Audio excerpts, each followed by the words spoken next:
I was standing on my porch with a garden hose in hand when the pressure suddenly died, and a slow, wheezing gasp of air came out instead of water.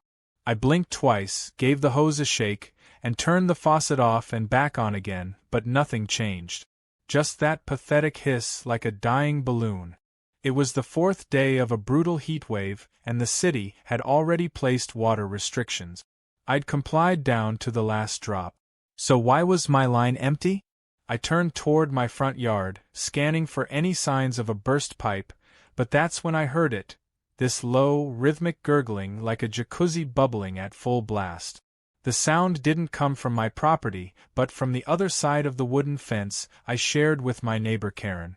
And then it hit me, not just the sound, but a puff of hot, chlorine-scented steam wafting over the top like a taunt.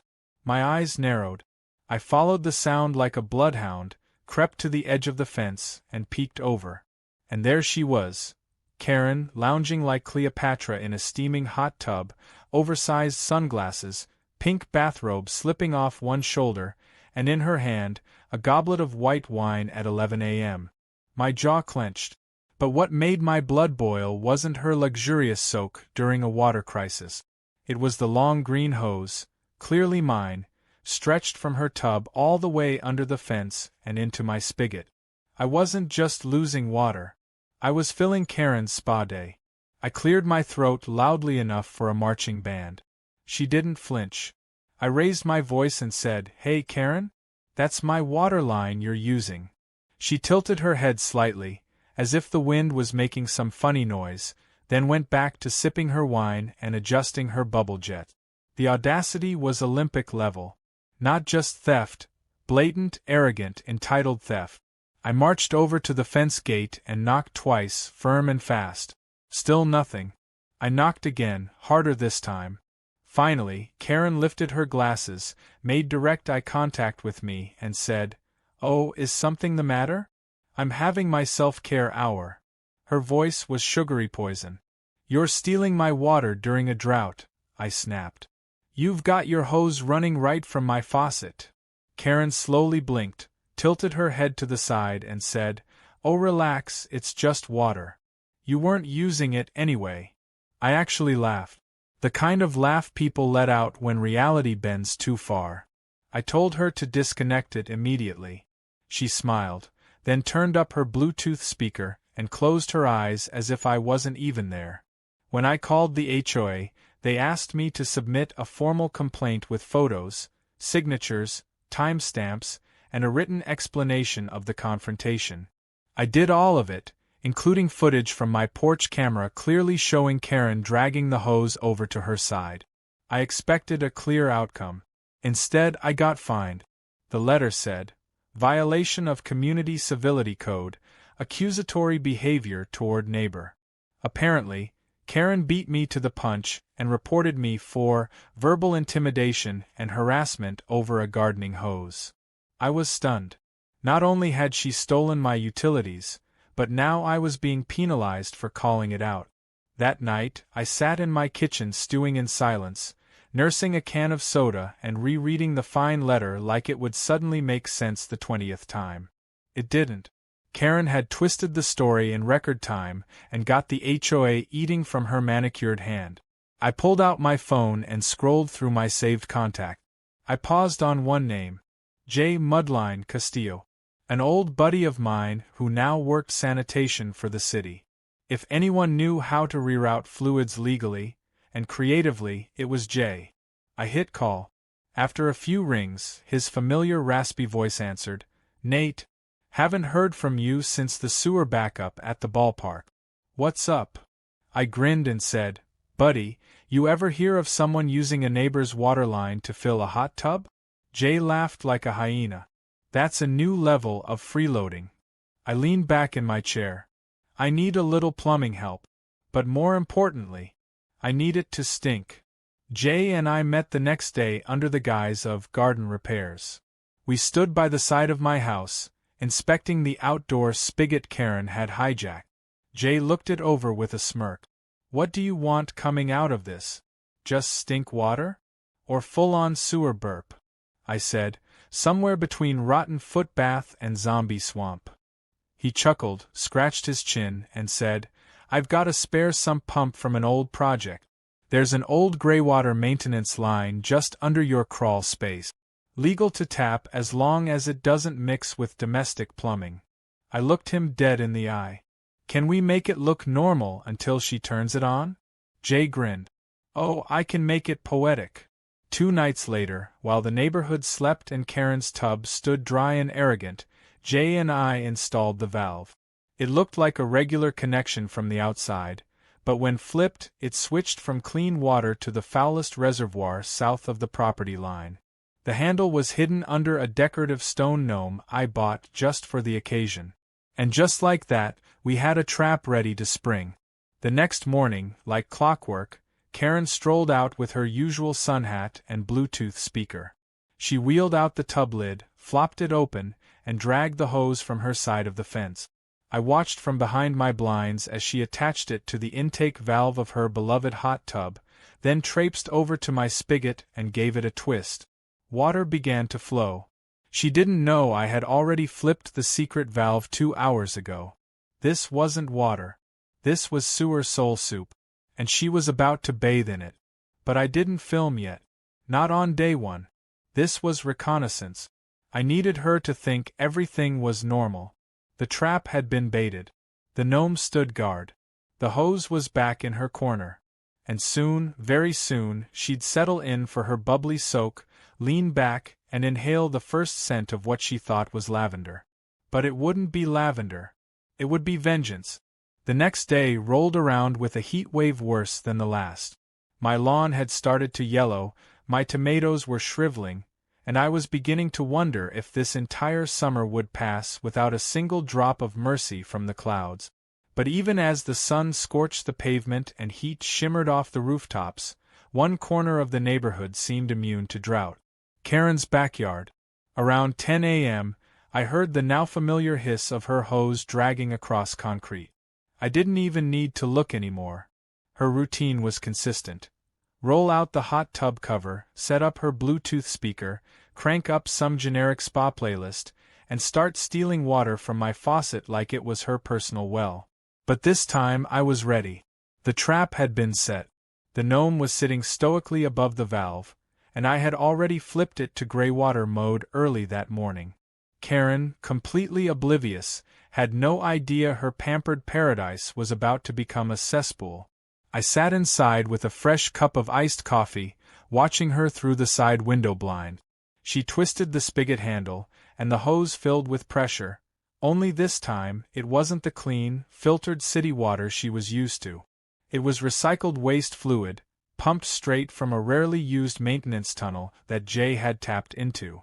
The sewer system below our neighborhood had an old graywater retention line that never got removed when the newer systems were installed. Still legal. Still nasty. And Karen had just invited it into her life like a welcome guest. I watched her dip a toe into the tub as it began to fill. She didn't seem to notice anything unusual at first. The water temperature probably felt warm enough under the sun. I even saw her do a little happy dance, clearly thrilled she'd once again pulled off her spa day on someone else's dime.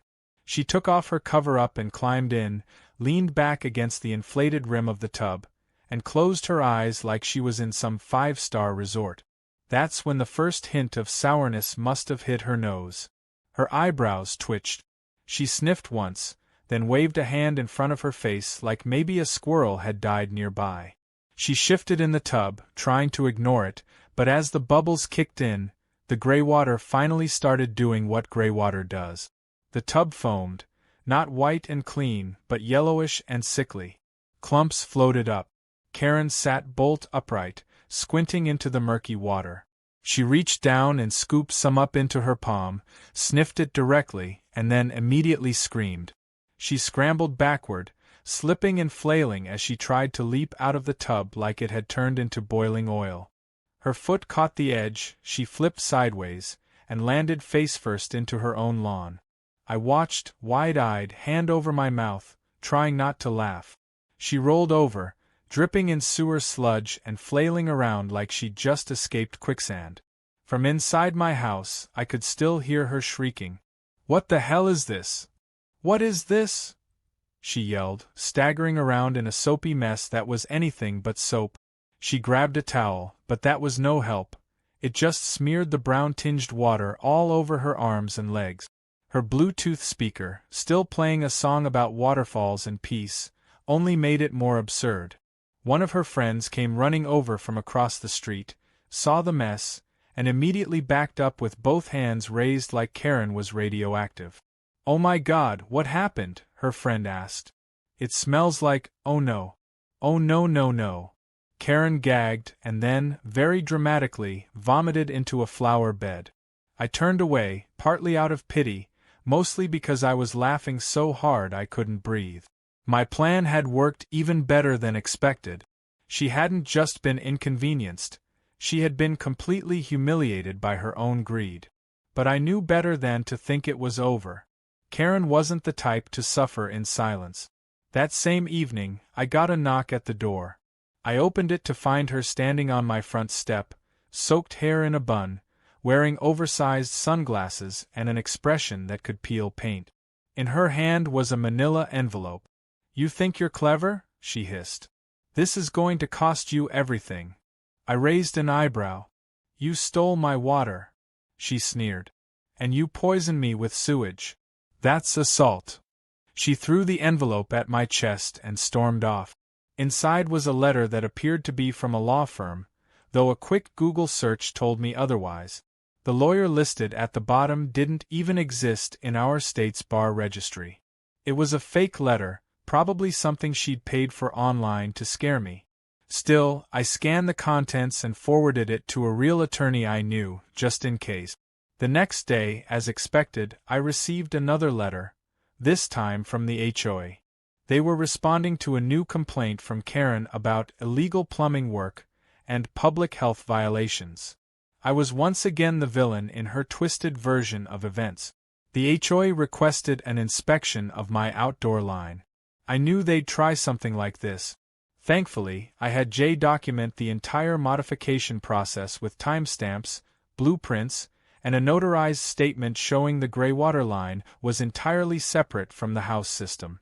I sent them everything, plus a note of my own, and unlike my neighbor, I'm not using stolen resources for personal spa treatments. That didn't stop Karen. She started posting passive-aggressive notes on our community board about biohazards and irresponsible neighbors polluting family spaces. She even tried to gather signatures to have me removed from the HOA entirely, citing me as a toxic influence. Of course, only 2 people signed it. One was her, and the other was her part-time dog walker. What Karen didn't know was that I wasn't the only one keeping tabs. Several neighbors had quietly reached out to me in private, thanking me for standing up to her. Apparently, I wasn't the first person Karen had exploited. One neighbor said she had connected a makeshift drain to someone else's gutter during a storm last year, causing their basement to flood. Another recalled how she'd once plugged her extension cord into their outdoor outlet to power a holiday party. She'd been stealing water, electricity, and goodwill for years. But no one had dared confront her, until now. I spent the following weekend reinforcing my outdoor plumbing, adding a lockable cage to my spigot, and installing a secondary valve just for extra control. The gnome stayed put, he'd earned his place. As for Karen, she disappeared from her yard for a while. No music, no tub, no wine glasses resting on the patio rail. But I knew it was only temporary. People like her don't just stop. They regroup. They retaliate. And sure enough, within a few days, I saw her pacing around her backyard with a clipboard and tape measure. She was planning something new. I just didn't know what yet. But one thing was certain. The war over water had only just begun. The silence didn't last long. Karen might have been humiliated, but she wasn't the type to crawl away and lick her wounds. She was the type to reload. Within a week of the sewer-soaked spa incident, she was back on her feet, literally pacing her backyard in what looked like a designer tracksuit, muttering into her phone and gesturing wildly at her fence, her deck, even at the sky like it had wronged her. I watched from my kitchen window as she stopped near the hose she'd once stolen and began taking photos with her phone. Not of the hose itself, but of my yard, my spigot, even my security camera. Something was coming. I just didn't know what form it would take yet. Then came the envelope. This one wasn't hand-delivered with venom. It arrived by certified mail. Inside was a fresh complaint, this time not from Karen but from a law office that, after some research, turned out to be real. Her letter claimed emotional distress, health violations, and exposure to biohazardous waste materials leading to psychological trauma. She wanted compensation, financial damages, a public apology, and the removal of hazardous plumbing installations on my property. I stared at the letter in disbelief. She was trying to sue me for polluting her hot tub with water she stole from my faucet. It was like a burglar tripping on a coffee table during a robbery and then demanding you replace their shoes. I contacted my lawyer, sent him all the documents, the security footage, the HOA correspondence, and the blueprints Jay had prepared for the graywater modification. My lawyer, Mike, laughed halfway through the call. He said her case wouldn't last 2 minutes in front of a judge. She's admitting to using your water without permission, and she's trying to hold you responsible for what came out of your own spigot? Let her try, he said. Still, Mike agreed to prepare a formal response to the lawsuit and get ahead of any real damage. Karen was persistent, but she wasn't smart. Her plan was based on the assumption that I'd panic and settle. But I wasn't scared, I was entertained. The next escalation came through the HOA. A new violation notice was posted to my mailbox, printed in red ink and bold typeface. It claimed I had made unauthorized alterations to property-facing infrastructure that could affect community drainage systems. I knew exactly who filed it. But what made me laugh out loud was the attached image, a photo of my garden hose with a red arrow pointing at the gnome. Apparently, the gnome had been labeled suspicious landscaping and was now considered a non-compliant concealment of mechanical plumbing. I couldn't make this up if I tried. They were going after a decorative statue now. Instead of getting angry, I decided it was time to fire a shot of my own. Not through shouting, not through sabotage, but by using something Karen would never expect: paperwork. I took every document I had, from her theft to her misuse of plumbing to her fabricated HOA reports, and compiled a comprehensive complaint. But I didn't send it to the HOA.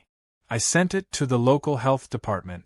I attached photos, video stills, and even highlighted the footage of Karen's hot tub runoff leaking down her driveway into the storm drain, something that could violate environmental ordinances if left unchecked. And then, to really make sure it didn't get lost in the pile, I forwarded a copy to a local news columnist who ran a piece called Neighborhood Shenanigans. They loved stories like this. A week later, the fallout began. A white city vehicle pulled up in front of Karen's house. Out stepped 2 people in uniforms with clipboards. They walked around her property for 15 minutes before knocking on her door. Karen stepped out in a robe, visibly annoyed. She gestured wildly, tried to smile, tried to scowl, and then tried to blame the fence line. But the inspectors weren't there for argument. They wrote things down, took samples from her yard, measured runoff points. By the time they left, Karen was fuming. She looked up and saw me watching from my porch with a cup of iced tea. I raised the glass in salute. She flipped me off and slammed her door. 2 days later, a neon orange notice was taped to the front of Karen's garage. It read, "Warning: unlicensed plumbing modifications under investigation." It was the kind of sign that made neighbors whisper. And whisper they did. I got texts from 2 houses down, 3 houses up, even the nice couple across the cul-de-sac. People wanted to know what Karen had done this time. Apparently, no one liked her. They just feared her wrath. But now that someone had stood up to her, and made her look ridiculous, people started telling stories. About how she had once rerouted gutter runoff onto someone else's vegetable bed. About how she'd borrowed someone's power outlet for her Christmas lights without asking. and how she used to sneak into a neighbor's garden to cut lavender, claiming it was for her anxiety. But the real game-changer came when I got a knock on the door from someone I didn't expect to see. A guy in his late 40s, scruffy beard, wearing a faded blue polo with a logo from a roofing company. He introduced himself as Evan, Karen's ex-husband. He'd seen the neighborhood column about the hot tub incident and decided it was time to speak up. We sat in my backyard as he told me everything. How Karen had always played the victim. How she'd stolen utility access in their previous home too. And how she manipulated people, twisted stories, and weaponized bureaucracy to get her way. Evan handed me a USB drive. This has old photos and documents from when we lived here together. I kept them for legal reasons in case she ever tried to take me back to court. He explained that the photos showed the same kind of scams: illegal cable hookups, rerouted pipes, even a temporary sewer bypass she built during a pool renovation. I thanked him, promised I'd put it to good use, and let him know he wasn't alone anymore. Evan looked relieved. "You're the first person who's actually stood up to her and made it stick. Good luck, man." That night, I went through the files. There were dated photos of Karen tapping into neighbors' outdoor lines, using makeshift pumps, even a handwritten list of what days certain houses were usually empty. It was like a blueprint for freeloading. I backed up the files, printed the best ones, and made another quiet submission, this time to the HOA board and the local utilities enforcement division. Karen had no idea what was coming. She thought she was playing checkers while the rest of us played chess. But I had just found the queen piece, and I was ready to flip the whole board. It started with whispers and glances, the kind that spread like gasoline on dry grass. Karen didn't know it yet, but the fuse was already burning under her feet. The column had gone live that morning, featuring a picture of her lounging in the now infamous hot tub, mid-scream, as the foul water erupted around her. The headline was impossible to miss. Spa Queen gets sewer surprise after stealing neighbor's water, justice bubbles over. Beneath it, the story unfolded like a dramatic comedy, loaded with witness quotes, timestamps, and even a blurry image of the decorative gnome that marked the secret valve. The piece didn't name her directly, but everyone in the neighborhood knew who it was. The image alone made it obvious, and the reporter had done an excellent job of telling the story in a way that let Karen's own actions hang her out to dry. By mid-afternoon, I couldn't walk to the mailbox without a neighbor waving or smirking. Some folks passed by pretending to stretch, just to get a look at Karen's now drained and covered hot tub. Others slowed down while jogging, peeking into her yard like it was a crime scene. Karen, meanwhile, had pulled all her blinds shut and hadn't been seen outside since the article dropped. But it didn't stop there. The story made its way to a local Facebook community page, then Reddit, and by evening it had been reposted on 3 neighborhood gossip accounts and a regional news aggregator. People were laughing, sharing their own run-ins with petty neighbors, and flooding the comments with praise for Nate the Gnome King. That wasn't my idea, but it stuck fast and hard. The attention alone might have been survivable, but the consequences that followed were not. A white van from the city's environmental health department showed up the next morning. This time, they weren't just inspecting, they had orders. Karen stood at her front door, arms crossed and trembling with barely contained fury, as the officials taped a temporary closure notice on the hot tub. They asked her a series of questions while one of them photographed the drainage area and collected samples from the concrete slab. The inspector politely informed her that due to improper waste disposal and lack of certified plumbing work, her hot tub had been classified as a community health risk. She would either need to bring it up to code or have it removed permanently. Karen argued. She shouted.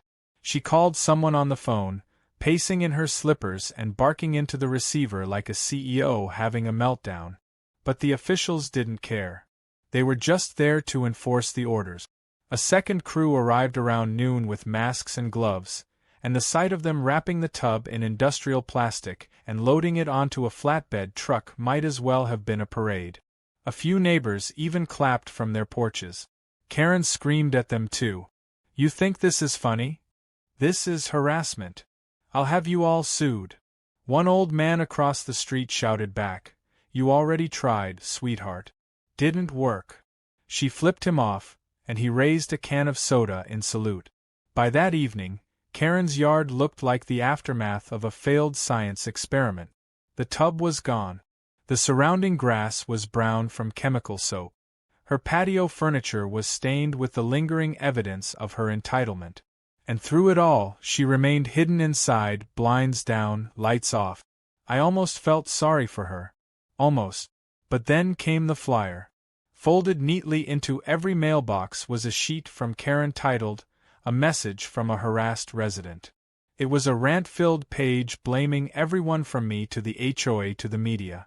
She claimed the article was fake, the photos were edited, and she had been the victim of a neighborhood witch hunt. She even accused the Environmental Health Department of targeting her due to a coordinated smear campaign. It was so wild it bordered on parody. Most people threw it away. Some posted photos of it online with sarcastic captions. One even framed it and taped it to their garage door like modern art. I thought maybe that would be the end of it. Karen had been exposed, embarrassed, and rendered irrelevant. But she had one more move to play. A week later, I noticed a real estate sign staked in front of her lawn. At first, I thought she was trying to sell quietly, hoping to disappear before the next round of gossip hit. But I was wrong. The listing wasn't quiet, it was explosive.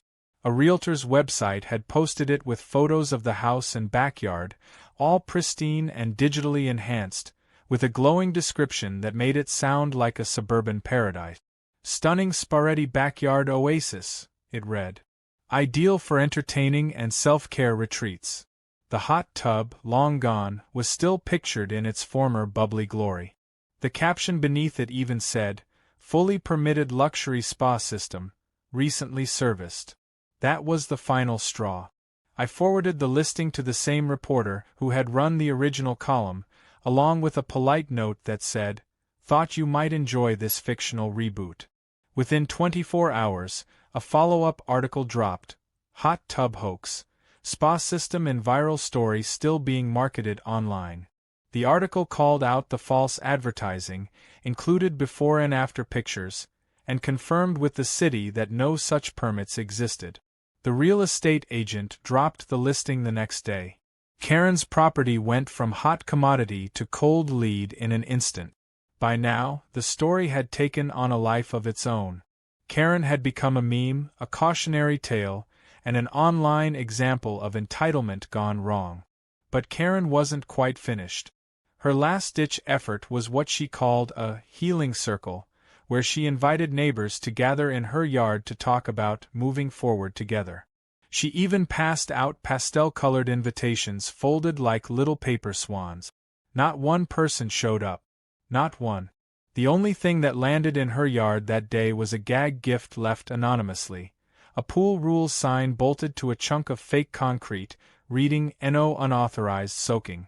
Especially in sewer sauce." I knew exactly who had sent it. Me. But I didn't need credit. Just seeing her expression when she found it made everything worth it. By the end of the month, Karen's house still hadn't sold. The listing bounced from agency to agency, each time more desperate, the price dropping in $5,000 chunks. People remembered the headlines. They remembered the smell. And no amount of digital landscaping could scrub the story off her property. She had tried to control the narrative. She had tried to twist reality. But in the end, she learned something the hard way. You can only steal so much before the stink catches up to you. By the time the summer began to fade, the neighborhood had returned to a strange sort of normal. The HOA stopped sending me warning letters. The Environmental Health Department had closed the file. And the infamous spa saga had finally slipped off the trending charts. But around here, nobody forgot. Karen's house sat unsold for weeks, then months, with a price tag that dipped lower than anyone expected for a property in this area. The realtors kept changing, each one showing up with professional smiles and leaving with awkward apologies.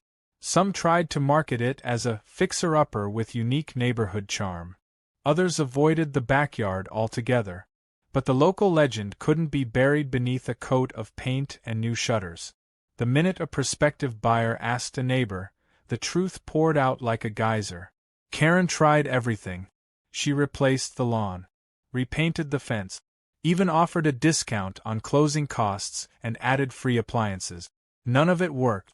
The home had a ghost, one soaked in sewer foam and entitlement, and no one wanted to inherit it. As for Karen, she became something of a recluse. Gone were her morning soaks, her loud music, her passive-aggressive yoga sessions. She stayed inside most days, occasionally popping out to glare at whoever dared walk by too slowly. Some neighbors said she had started making calls to lawyers in other states, hoping to find someone willing to sue the city, the HOA, maybe even the newspaper. No one took her seriously anymore. Her tantrums had become background noise.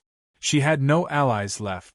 Even her usual clique, those who had once nodded along with her ridiculous declarations, had stopped visiting.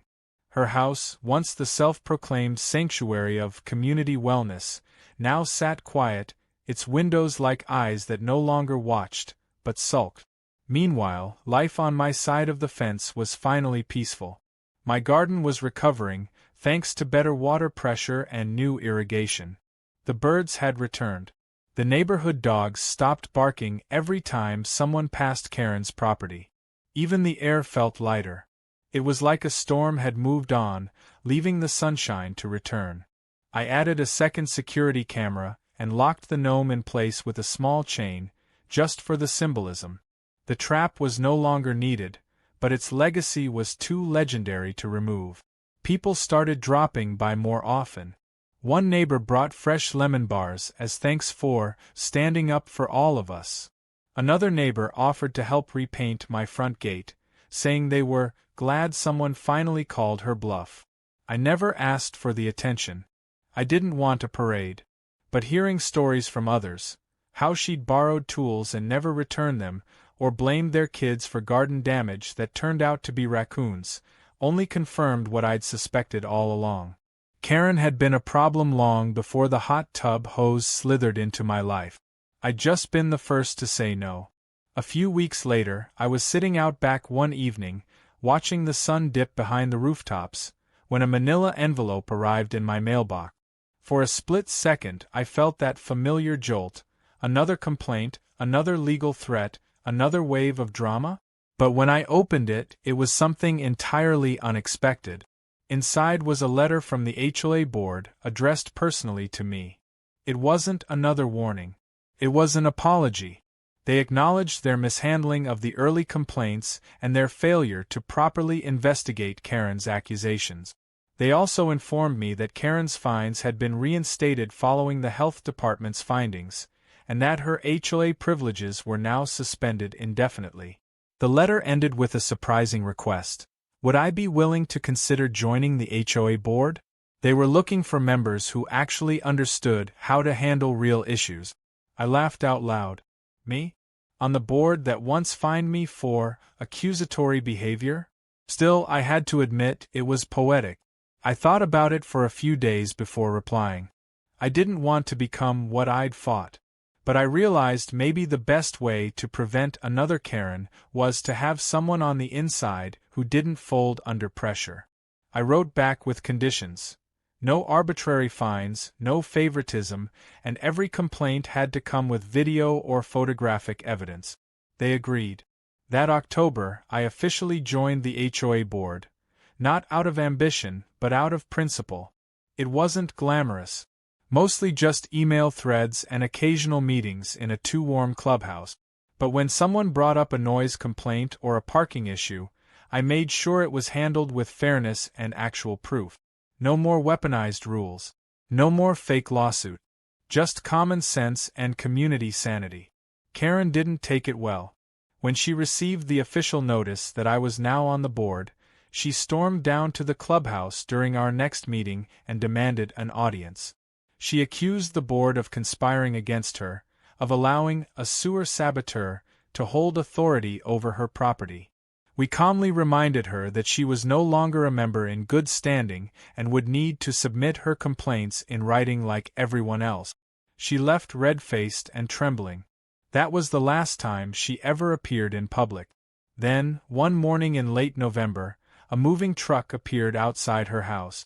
No warning, no for sale sign update, just the unmistakable sound of boxes being loaded and furniture thumping against truck walls. Karen didn't say goodbye. No one gathered to see her off. By afternoon, she was gone. Vanished like a bad smell in a strong breeze. The house sat empty for 2 weeks, then relisted with a different agency. This time, they scrubbed the description down to just the essentials.